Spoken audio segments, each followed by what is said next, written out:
Les acteurs de l'actualité sont sur RMC.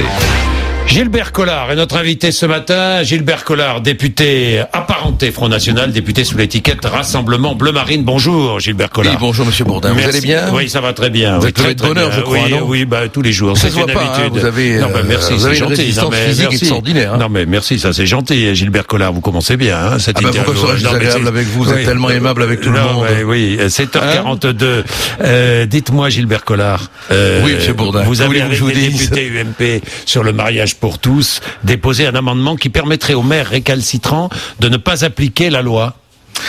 Alors là, c'est encore une manière tout à fait arbitraire de formuler la chose. Non. Bon. La loi, faudrait-il qu'elle soit votée d'abord, cher Monsieur Bourdin, pour qu'on l'appelle votée. Ah, que j'aime quand vous utilisez le conditionnel. Oui. Ça, c'est le frein des gens prudents, voyez-vous. Oui. La loi n'est pas votée. Bon, donc on peut pas dire ce que vous venez de dire. Elle est en discussion. Alors, donc, si on introduisait dans la loi cette clause, ça ne serait plus un moyen de ne pas appliquer la loi, puisque ce serait dans la loi. Oui. Nous sommes d'accord. Bon. Oui, on voudrait que les maires qui souhaitent ne pas célébrer, c'est pas le terme, hein, bon, on va l'employer pour faire simple, de mariage homosexuel, puissent ne pas les célébrer pour des raisons qui touchent à la clause de conscience. Vous êtes journaliste, vous savez ce que c'est que la clause de conscience. Vous y avez droit.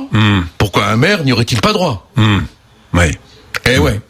Mais moi je suis salarié. Il y a des conventions collectives. Et parce qu'un maire, il n'est pas payé. Il n'y a pas de convention collective. Et quel rapport entre... Non, c'est intéressant. Quand vous vous embarquez dans des conneries, je vous lâche pas. Non, je vais pas m'embarquer sur un terrain juridique. Non. Quel est le lien? Non. Allez, ne fuyez pas. Vous êtes trop courageux pour fuir. Quel est le lien entre la convention collective et le maire? Oui, c'est vrai, il y en a pas. N'importe quoi. Non, vous êtes élu par la collectivité. Allez, on passe. Vous êtes élu par la collectivité. Et pas par la convention collective. On est d'accord. Mais Gilbert Collard, oui, mais ça veut dire que, bon, la loi est votée, vous avez déposé un amendement qui, imaginons qu'il soit voté, va permettre à un maire de ne pas appliquer la loi. Mais non, Monsieur Bourdin, vous avez raison dans la formulation, mais vous avez tort dans l'intelligence du texte. Dans l'esprit du texte. Voilà, si la loi est votée, la loi est la loi. Si on vote une loi autorisant un maire à ne pas célébrer un mariage, le maire est dans la loi. C'est tout à fait le contraire de ce qu'avait fait Noël Mamère, qui sera du reste entre nous le dernier à pouvoir s'appeler dans ce siècle Mamère. Hein. Ça, il a une chance, patronymique. Faux. J'ai pris le texte, voyez. Faux. J'ai pris le texte. Faux. J'ai pris le texte. J'ai pris le texte pour vous montrer que. Allez-y, moi aussi je l'ai. Allez, allons-y. On n'a peut-être pas le même texte, vous me direz. Si, moi j'ai. Projet de loi. Alors vous prétendez que les mots père et mère ne disparaissent pas? Pour les couples hétérosexuels, non. Ah ben, encore heureux, non? Ah ben alors? Non, mais... Pourquoi ça vous gêne, alors? Mais, ce qui me gêne, c'est la fonction anthropologique du mot père et mère. Si je vous appelle maman, ça vous dérange pas? Honnêtement, non, allez, vous êtes né, Monsieur Bourdin, vous êtes né d'un couple hétérosexuel, oubliez la démagogie de micro qui n'est pas la vôtre. J'oublie. Si je vous appelle maman, ça vous fait quoi? Non, mais attendez, là, vous me direz, vous seriez la sympathique. Démagogie d'un avocat. Vous seriez sympathique en maman. Dites-moi, non, mais je vous pose... Maman Bourdin. Non, mais attendez, non, mais Gilbert Collard, oui, vous êtes né d'un père et d'une mère. Et oui, et ça me... Et vous appelez votre papa... Votre père papa et votre mère maman. Oui. Et la loi votée, ça sera toujours pareil. Et non, parce que voyez-vous... Pas dans un couple hétérosexuel, ce sera pas pareil. Et non, parce que les termes vont complètement changer. On a l'article 4 bis, on a tous les textes, je les ai sous les yeux là. Mais c'est faux ce que vous dites. Ah bon, c'est faux, alors démontrez-moi. Il y aura 3 livrets de famille. Un livret de famille pour les couples hétérosexuels. Monsieur Bourdin, si vous parlez tout seul, si vous posez les questions, si vous faites les réponses, je fais la grève du micro. Bon. Je me tais, je fais une grève. Parfait. Je vous impose... Non, je pars pas parce que je suis poli. Ah bon? Bon, d'accord. Ah non, je pars pas, non. Je suis trop poli pour partir, moi, non. Je reste, mais je me tais, je fais la grève. Ah bon? Voilà. Bon, on passe à autre chose, alors. Je fais la grève, on parle d'autre chose. On va parler d'immobilier. C'est tellement facile de faire une émission de radio en posant les questions, en faisant les réponses. Je vous pose la question. En empêchant l'interlocuteur de répondre.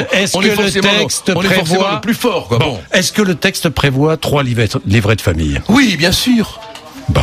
Bien sûr. Mais il n'empêche que le texte, dans de nombreux articles, supprime, pour des raisons qui se comprennent, parce qu'un homme et une femme, je vais vous apprendre un truc que vous savez peut-être pas, c'est pas un homme et une homme. Ah bon? Et c'est pas une femme et une femme. Alors donc, on est obligé, du point de vue de la sémantique, de bouleverser complètement tous les noms. Belle-mère, ça n'existe plus, par exemple. Bon. Vous n'avez pas co-signé l'amendement de Jacques Bompard qui dit il faut ouvrir le mariage aux polygames, aux incestueux et aux amateurs de jeunes mineurs. Vous avez vu cet amendement? Oui.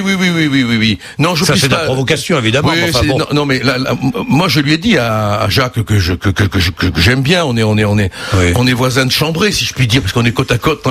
Je dis chambrée parce qu'il y a des moments où, bon, faut bien avouer que c'est un peu assoupissant.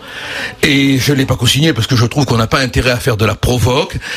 Et il faut rester digne dans ce débat, voyez-vous. Bon, hier on s'est fait insulter, traiter d'homophobe en permanence. Moi, je n'ose même pas me défendre de l'attaque d'homophobie, parce que c'est pas dans ma tête, quoi. Je veux dire, j'ai des amis homosexuels qui sont contre le mariage pour tous, qui est pour une minorité. J'en ai d'autres qui sont pour, on en discute, on se respecte. Bon, il s'agit simplement de s'opposer à une loi qui est faite pour une minorité et qui va, on s'en rend pas compte, mais complètement bouleverser la structure sociale et surtout diviser la famille. Diviser la famille. Il va y avoir 2 familles. C'est ça quand même qu'il faudra intégrer. Il va y avoir 2 familles. Les familles hétérosexuelles et les familles homosexuelles. Or, introduire la division... Ça existe déjà, mais bon. Il y a des familles, oui, ça existe déjà. Non, mais les familles homosexuelles, ça existe déjà. Et qui vous dit le contraire? Ben oui. Mais faut-il, parce qu'il existe des familles homosexuelles, faire une loi? La question, elle est là, voyez-vous.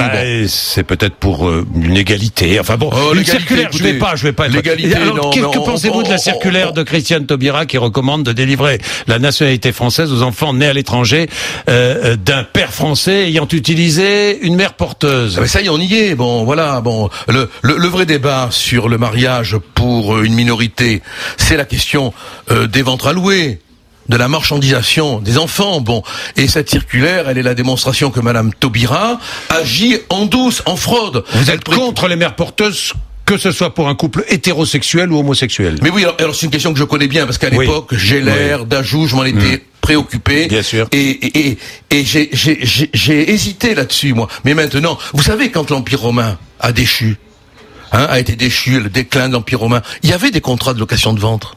Il y en avait déjà. Bon, moi je suis vraiment contre la marchandisation de l'être humain. Voilà. Bien, merci Gilbert Collard d'être venu nous voir. Vous avez été très aimable aujourd'hui. Non, mais je suis toujours aimable, toujours. 7h49, je suis toujours aimable, moi. Moi, je l'ai constaté chaque fois. Je vous trouve même trop aimable. Alain Dinin sera avec nous pour parler